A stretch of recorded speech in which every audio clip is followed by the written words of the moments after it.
কি ব্যাপার শান্তি? বাসর ঘরে নতুন বউ খাটে বসে থাকবে ঘুমটা দিয়ে, জামাই এসে ঘুমটা আস্তে করে সরাবে, নতুন বউয়ের মুখটা দেখবে, তুমি খাটে না বসা এখানে দাঁড়ায় আছো কেন? দাঁড়া থাকবো না তো কি করব? এই বাসর ঘর সাজানো আমার একদম পছন্দ হয় নাই। এটা কোন ডিজাইন হইলো? কোন এটা বাসর ঘরের জাতের মধ্যে পড়ে? কোন গাধার বাচ্চা এই বাসর ঘর সাজাইছে? গাধা না বৌমা, এই বাসর সাজিয়েছে একটা গাধি। মানে মানে বাসর ঘরটা আমি সাজাইছি বৌমা। আসলে মা হয়েছে কি, শান্তি আসলে জানতো না এই বাসর ঘর তুমি সাজাইছো, এই জন্য গাধার বাচ্চা বলে ফেলছে। যদি জানতো তুমি সাজাইছো তাহলে গাধা গাধি কোনোটাই বলতো না, ঠিক না?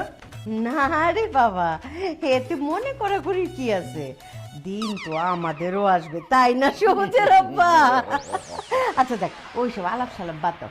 ও বৌমা, আমাদের বাড়িটা কেমন লাগলো সেইটা বলো। খুবই বাজে, খুবই জঘন্য। এটা কোনো বাসা হইলো? এইরকম একটা বাসার মধ্যে আপনারা থাকেন কেমনে বলেন তো? যেমন পুরানো বিল্ডিং তেমনই রুমগুলা কেমন ছোট। এর থেকে তো আমাদের বাসার ছাদের উপরের কবুতরের বাসাও অনেক বড়, অনেক সুন্দর। তাই নাকি বৌমা? ও সবুজ, তোর এই বাসায় থাকার দরকার নাই, তোর শ্বশুর বাড়িতে গিয়ে কবুতরের বাসায় থাক, কি বলো? আব্বা তুমি এত সিরিয়াসলি নিতেছো কেন? ও খুব মজা করতে পছন্দ করে, এই জন্য কথাটা মজা করে বলছে। মোটেও আমি মজা করে কোনো কিছু বলিনি, আমি সিরিয়াসলি বলছি। এই বাসা আমার একদম পছন্দ হয় না। কিরকম একটা ভাঙাচোরা ফ্যান লাগানো।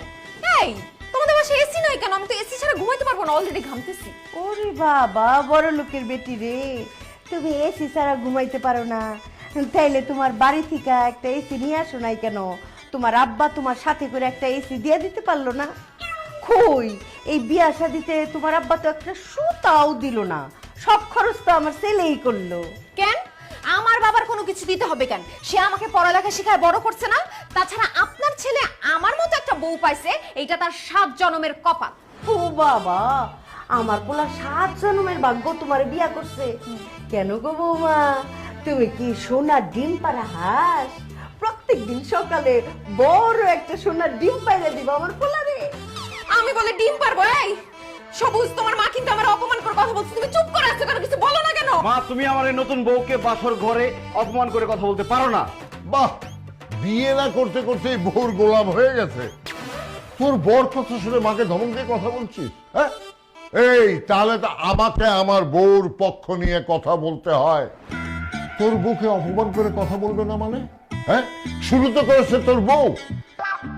আজকে এই বিয়ের দিন বাসায় এসে বলতেছে এই বাসা নাকি তার ভালো লাগছে না।